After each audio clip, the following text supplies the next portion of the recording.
all the TV talk, Kevin, over the last few days has been BBC Pay. Yeah, you have a view on the BBC and how they've handled it, don't you? Yeah, look, you know, there's loads to admire about the BBC, you know, jewel in the national crown and all that, but people seem to be blind to its many, many faults. And what's been revealed this week is there's something sick at heart at the BBC. This is a massive scandal.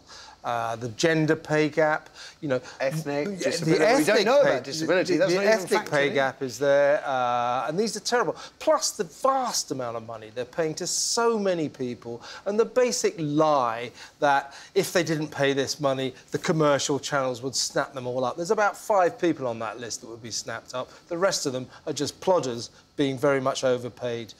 So... Can you explain something that people have asked me, and I can't explain? That they were told by the government back in September that this pay review, they would have to publish this pay.